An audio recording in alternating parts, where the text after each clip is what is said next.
You know the feeling. You click play on a video, you're trying to jump into a super important work call, or maybe you're lining up that perfect shot in an online game. And then, boom, it happens. That dreaded spinning circle of doom. We have all been there, right? Just staring at a screen that's frozen, buffering, or just plain old lagging behind. It's going to be one of the most common frustrations in our digital lives. But what is actually going on behind the scenes to cause that infuriating delay? Well, the secret villain behind your slow connection actually has a name, and that name is latency. Now, I know it sounds a little technical, but the idea is actually pretty simple. So today, we're going to pull back the curtain on this digital bad guy and figure out exactly what it is and why it matters so much. Okay, so let's start with the basics. A clear, straight-up definition. What exactly is this thing that causes us all so much trouble? Here's the key thing to get. Latency isn't about how fast your internet's top speed is. It's about the delay.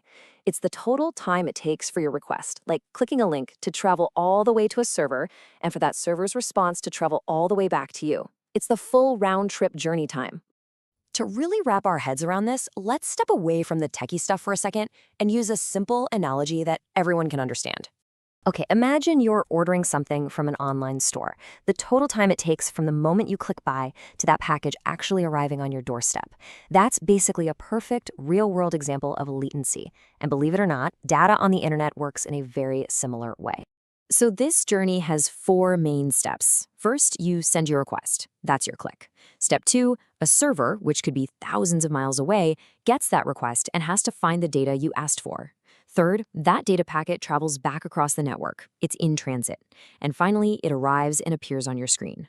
Latency isn't just one piece of this, it's the total time for that entire round trip to happen. So we've got a handle on what latency is, but why should you actually care? Why is low latency such a massive deal for internet companies and gamers? Well, the difference between high and low latency is something you can literally feel. High latency is all the bad stuff. It's the lag that gets you eliminated in a game. It's the video that's constantly buffering. It's that awkward delay on a video call where you keep talking over each other. Low latency, though, that feels invisible. It's responsive, it's real-time, it's smooth. It's basically the internet just working. The whole goal is to get that delay as close to zero as humanly possible. But here's the thing, not all online stuff is created equal when it comes to latency. For things like online gaming and video calls where every millisecond counts, any delay is a huge deal and can totally ruin the experience. A half-second delay in a competitive game, that's game over. A half-second delay on a video call is just awkward. But for just browsing a website, a little bit of a delay is much less of a problem. So, what's the biggest, most unshakable cause of this delay? The answer might actually surprise you. It's not just about your computer or your Wi-Fi signal. It all comes down to physics. You know, we talk about the cloud, like our data is just floating around magically in the air, but it's not. The internet is a gigantic worldwide network of actual physical fiber optic cables. We're talking thousands and thousands of miles of them, buried under the ground and stretched across the ocean floor. Your data has to physically travel through all that stuff. So, data travels through these cables as pulses of light. And yeah, it moves incredibly fast, about 2/3 the speed of light in a vacuum. But, and this is the big but, it is not instantaneous. For a signal to get from New York to Sydney and back again, a trip of over 30,000 kilometers, it takes a minimum of about 150 milliseconds. Now that's a tiny slice of a second, for sure, but it isn't zero, and we can't make it any faster. That's the ultimate physical speed limit of the internet. Okay, so let's do a super quick recap. 1. Latency is simply the delay, the time it takes for data to make a round trip. 2. The package delivery analogy. That's a great way to think about it.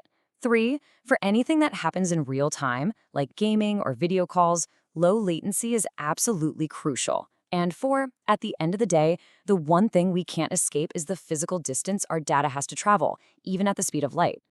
And this all brings us to a really fascinating final thought. As we start building technology that demands almost zero delay, things like self-driving cars or even remote surgery, we're not just fighting slow servers anymore. We're coming right up against the fundamental laws of physics. So the real question for the future is, how do we innovate when our biggest opponent is the speed of light itself? If you learned something new in this video, hit that subscribe button. See you in the next bite.